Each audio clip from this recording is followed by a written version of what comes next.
கேரளா வயநாட்டில் ஏற்பட்ட நிலச்சரிவில் நிறைய மக்கள் இன்னைக்கு பாதிக்கப்பட்டிருக்காங்க. நிறைய மக்கள் இன்னைக்கு தங்க இடம் இல்லாம, சாப்பாடு இல்லாம, மின்சாரம் இல்லாம ரொம்ப கஷ்டப்படுறாங்க.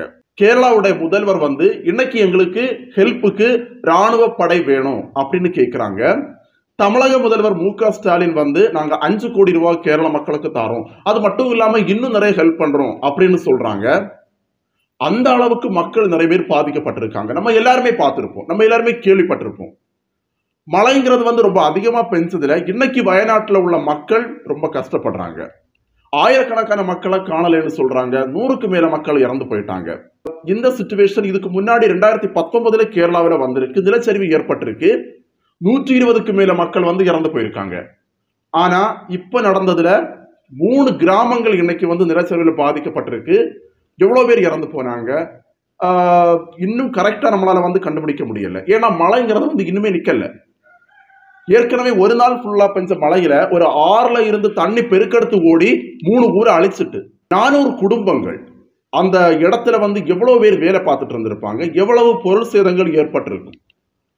சோ இன்னைக்கு நான் இந்த வீடியோல இப்ப என்ன பேச போறோம் அப்படின்னா, அந்த இடத்துல வேலை பார்த்த மக்களுடைய சிச்சுவேஷன் என்ன, அடுத்து அவங்க என்ன பண்ணுவாங்க, அந்த இடத்த மறுபடியும் கொண்டு வரதுக்கு எவ்வளவு கஷ்டங்கள் ஆகும், எவ்வளவு நார்மல் சிச்சுவேஷனுக்கு கொண்டு வரதுக்காக. ஏற்கனவே நமக்கு தெரியும் இந்த வயநாடுங்கிறது ஒரு டூரிஸ்ட் பிளேஸ். இன்னைக்கு அந்த பிளேஸ் மொத்தமாவே ஒரு பாலைவனமா, மக்கள் யாருமே அந்த உள்ளாடி போகவே முடியாத அளவுக்கு மாறி இருக்குன்னா என்ன நடந்தது? ஸோ எதனால இப்படி நடந்தது? நம்ம எல்லாருக்குமே தெரியும், இயற்கை நம்மளால மாற்றவே முடியாது. இயற்கை பேரிடர்கள் நம்மளால மாற்ற முடியாது. நம்ம கிட்ட சொல்லிட்டு அது வராது, திடீர்னு வரும், நம்ம எதிர்பார்க்க மாட்டோம்.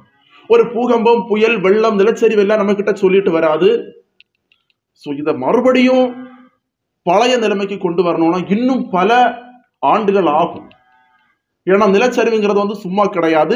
பாறைகளுக்கு மேல இருக்கக்கூடிய மணல் மழை பெஞ்சதுல என்ன ஆகுதுன்னா அப்படியே சரிஞ்சு விழுது, ஒரு கிராமத்தையே அழிச்சிட்டு போயிடுது.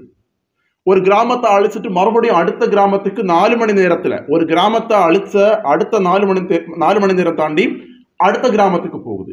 அடுத்த கிராமத்துல இருந்து இன்னொரு கிராமத்துக்கு, அப்படி 3 இடத்தை ஒரேடியா நைட்டு 1 மணில இருந்து விடிய காலம் 6 மணிக்குள்ளாடி ஒரு 3 கிராமத்தை அழிச்சிட்டு இந்த நிலச்சரிவு.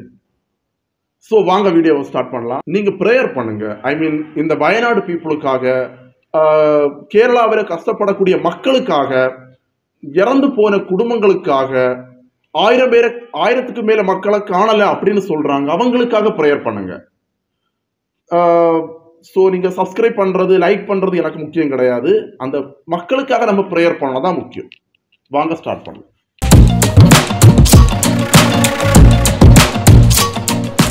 மழைங்கிறது நம்ம நார்மலா பெய்யக்கூடியதுதான்.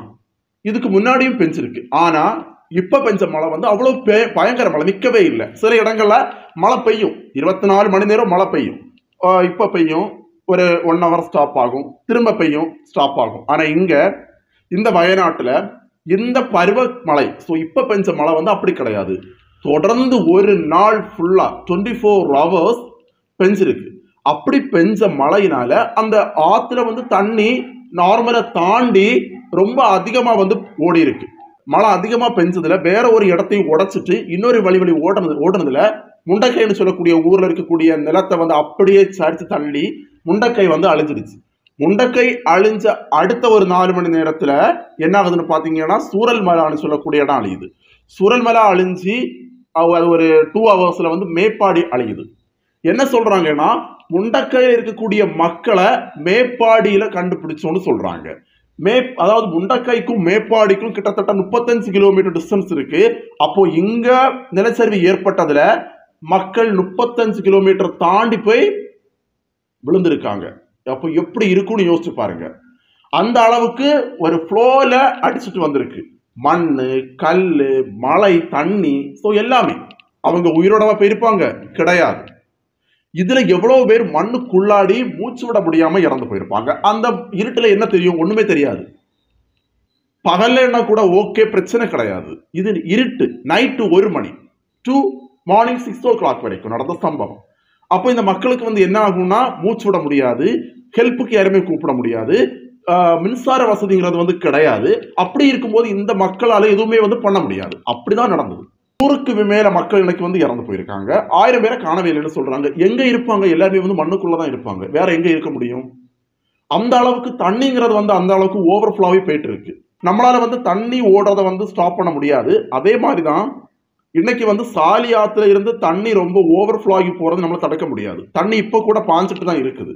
பாத்தீங்கன்னா அந்த இடத்துல ஃபுல்லாவே வந்து மண்ணு, அதுக்கப்புறம் வந்து பாறைகள் எல்லாமே நிறையவே நிறைஞ்சிருக்கு. இதுக்காக வந்து பாத்தீங்கன்னா கேரளா கவர்மெண்டா இருக்கட்டும், தமிழ்நாடு கவர்மெண்டா இருக்கட்டும், அந்த மீட்பு பணியாளர்கள் இருக்கட்டும் ரொம்பவே கஷ்டப்படுறாங்க. ராணுவ வீரர்கள் எல்லாருமே கஷ்டப்படுறாங்க. பாதிக்கப்பட்ட மக்களை மீட்டெடுக்கிறதுக்காக ஹெலிகாப்டர் மூலமா வந்து போய் மீட்டெடுக்கிறாங்க.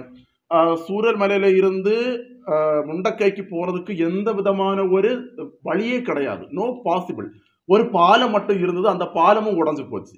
இதுக்கப்புறம் வந்து அவங்கள மீட்டெடுக்கிறதுக்காக அவங்க ரோப் மூலமா போய் அவங்கள வந்து மீட்டெடுக்க போறாங்க. மக்கள் ரொம்பவே கஷ்டப்படுறாங்க. அஸ்ஸாம்ல இருந்து மக்கள் இங்க வந்து வேலை பார்க்குறாங்க. மேற்கு வங்காளத்துல இருந்து மக்கள் இங்க வந்து வேலை பார்க்குறாங்க. அந்த அளவுக்கு வேலை பார்க்கக்கூடிய மக்கள் இன்னைக்கு வந்து இந்த மாதிரி ஒரு சிச்சுவேஷன்ல மாட்டி ரொம்பவே கஷ்டப்படுறதுங்கிறத வந்து நமக்கு பார்க்கும்போது, கேட்கும்போது நமக்கு கண்டிப்பா கஷ்டமா தான் இருக்கும். இந்த இயற்கை அழிவுங்கிறது வந்து எங்க வேணாலும் வரலாம். நாளைக்கு தமிழ்நாட்டுக்கு வரலாம். இன்னைக்கு கேரளால வந்திருக்கு. நாளைக்கு தமிழ்நாட்டுல வரலாம்.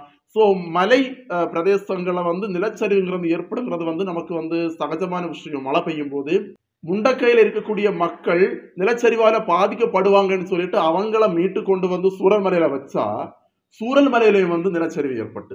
ஸோ என்ன பண்ண முடியும்? யாருமே எதிர்பார்க்கல. எதிர்பார்த்திருக்க மாட்டாங்க. ஸோ இந்த நிலைமை ஐ மீன் இந்த மழையெல்லாம் தீர்ந்து மறுபடியும் இந்த இடத்தை எல்லாம் ரீஅரேஞ்ச்மெண்ட் பண்றதுக்கு ரொம்பவே கஷ்டம். ஸோ அங்க மக்கள் இனி வாழ்வாங்களானே தெரியல. அந்த இடத்துலயும் மக்கள் வாழ முடியுமான்னு தெரியல. ஏன்னா எப்போ என்ன நடக்கும்னு தெரியாது. மழை பெய்யும் போது இந்த மாதிரி ஒரு சிச்சுவேஷன் வரும்னா மக்கள் யாருமே வந்து எதிர்பார்க்க மாட்டாங்க.